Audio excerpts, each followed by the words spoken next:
ഉടനെ യോസേഫ് പറയുന്നൊരു കാര്യം, ആ സ്വപ്നം പറ, ഞാൻ വ്യാഖ്യാനിച്ചു തരാം. യോസേഫിന് വേണമെങ്കിൽ അന്ന് പല കാര്യങ്ങൾ പറയാം. നീ സ്വപ്നം കണ്ടിട്ടാണോ ഇങ്ങനെ ഇരിക്കുന്നത്? ഞാനും ഒരു സ്വപ്നം കണ്ടതാ. നിന്റെ സ്വപ്നം, ഞാനും ഒരു സ്വപ്നം കണ്ടതിൻ്റെ പരിണിത ഫലമായി അനുഭവിക്കുന്നത്. ആ സ്വപ്നം ആരോടും പറയാതെ വീട്ടിൽ തന്നെ ഇരിക്കുകയായിരുന്നെങ്കിൽ ഇന്ന് കഞ്ഞിയും കുടിച്ച് ജീവിക്കാമായിരുന്നു. പക്ഷേ അവൻ അതൊന്നുമല്ല പറഞ്ഞത്. ജോസഫ് പറഞ്ഞത്, നിന്റെ ദർശനം പറ, ഞാൻ വ്യാഖ്യാനിക്കും. ജോസഫിന്റെ നിലപാടിതാണ്, എൻ്റെ ദർശനം നടന്നില്ലെങ്കിലും ഞാൻ അനേകരുടെ ദർശനത്തെ വ്യാഖ്യാനിക്കും. എൻ്റെ സ്വപ്നങ്ങൾ നടന്നില്ല എങ്കിലും ഞാൻ അനേകരുടെ സ്വപ്നങ്ങളെ വ്യാഖ്യാനിക്കും.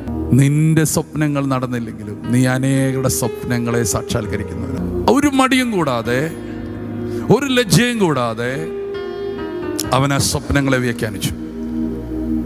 നിന്റെ സ്വപ്നങ്ങൾ നടന്നില്ല, സാരമില്ല, പക്ഷെ അനേകരുടെ സ്വപ്നങ്ങളെ നീ പറഞ്ഞു കൊടുക്കുക. കാരണം ഇതൊരു മിനിസ്ട്രിയാണ്. പ്രശ്നത്തെ പ്രശ്നമായിട്ട് കാണ്, നിന്നിൽ ഏൽപ്പിച്ച നിയോഗത്തെ നീ നിയോഗമായിട്ട് കാണ്. നിന്റെ നിയോഗത്തെ ഒരിക്കലും പ്രശ്നങ്ങളിലേക്ക് കൊണ്ടുവന്ന് നിന്റെ ദർശനത്തെ നീ തകർക്കരുത്.